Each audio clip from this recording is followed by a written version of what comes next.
I'm Linda Thompson, and welcome to the Authors Show. And he made a woman.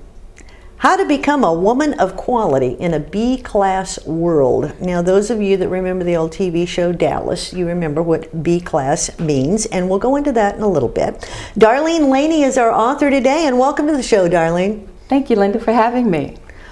And he made a woman.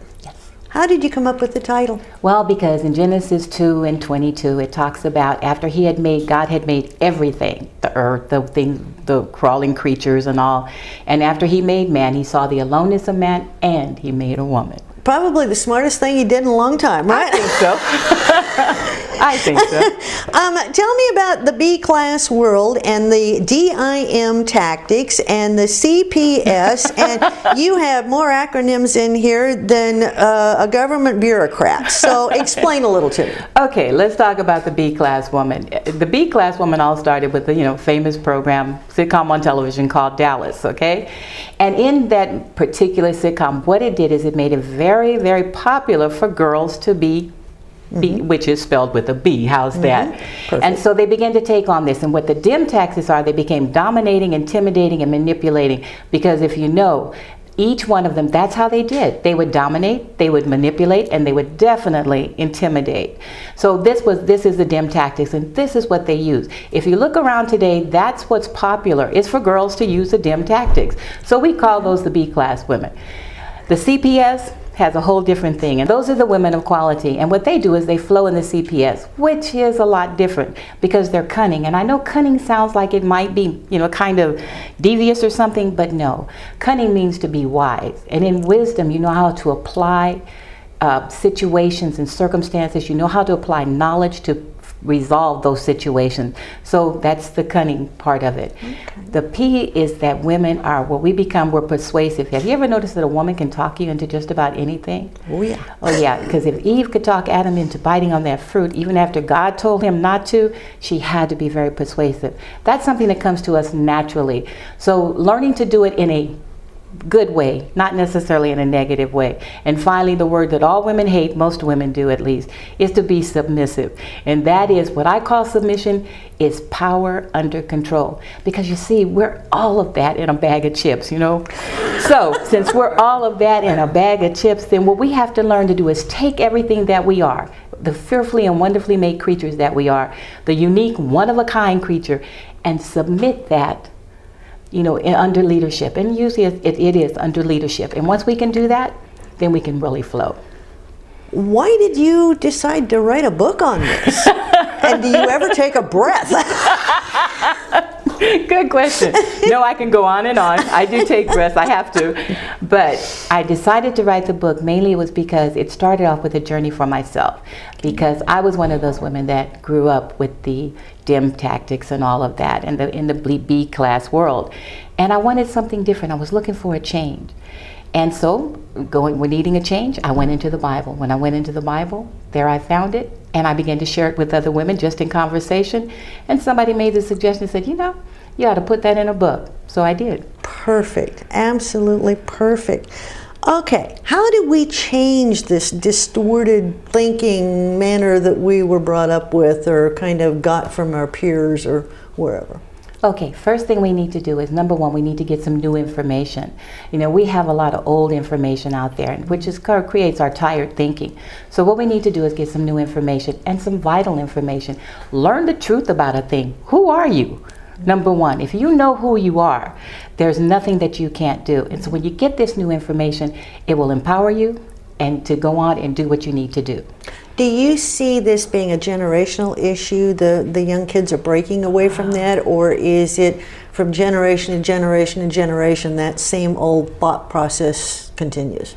I believe it's from generation to generation to generation. And unfortunately, with each generation, it's getting worse. I work with young girls between the ages of 7 to 17 years old. Things that in my day, that I wouldn't think about doing, they do, okay? Young girls as young as 10 years old know as much information as a 25-year-old. Isn't that something? So it seems to be getting worse. I look back at my childhood in comparison to some of my friends' children and grandchildren. I thought, my gosh, I was awfully naive. Yes. But I didn't feel naive at the time. Exactly. So, you know, at what age is it appropriate to introduce all this stuff? And in this global world we've got now, it's almost impossible. Sure is. So what are the steps towards becoming this changed person? Number one, take on new information. Okay, find out the value of who you are. You have to learn to value yourself. Change your thinking. Once you change your thinking and stop seeing yourself as a B-class woman, but begin to see yourself as a woman of quality, know that you are fearfully and wonderfully made, made in the image and the likeness of God, unique, one of a kind, standing for something, not falling for anything, and knowing that you are somebody because God don't make no junk. Then you begin to take on the new way of thinking. Taking on that new way of thinking is definitely going to bring about a change. Well, I look at your eyes and I look at your smile, and honey, you're living this. Yes, I am. Is there going to be a part 2? Yes, there's going to be a part 2. And where can we get part 1? You can get part 1 at Amazon.com or either at my website. Okay, and what you work with the younger kids. What do you tell someone my age? What do I tell someone? Yeah, how do we, it's not easy to change. No, it isn't. It really isn't. But in the book, I have a whole chapter about it and tell you step-by-step process to go through.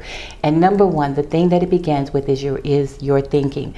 Now, I talk about our thought process and that we can think thoughts that are devaluing, diminishing. And if you're thinking those kind of thoughts, I call that the uglies. You know, the uglies really make us feel ugly. So one of the things that we do is we stop thinking like that. So whenever you have an ugly thought, one of the first things that you do is you say, cancel, cancel. And I really actually cancel, just like a computer, because you get rid of the ugly and then you replace it with something that is of value. Instead of calling yourself stupid, you're like, no, you know, I'm the smartest person in the world. Why? Because I have a wonderful mind, because that's the way that I was designed. And I know that I'm somebody, because God don't make junk. Well, that sounds doable. Yeah. This affirmation stuff and all of this, just, I find it, number one, extremely boring, extremely tiresome, and okay, nothing good happened of it, and I've done it for a week, so what's next? Okay. But the cancel, I like that idea. Yeah. Do you talk to people that have put your philosophy into practice, and has it worked for them? Oh, definitely. And in fact, if you can see the girls, yes, it does. Because the young girls that I work with, this is one of the first things, and it's so good to start when they're young, because it makes it so much easier. So yes, they do put it into practice. As a matter of fact, some of them have really just, you know, put their hands on their ears and said, cancel, cancel out loud, which is not the best thing to do, which I tell them, but it has definitely worked. It will make a change.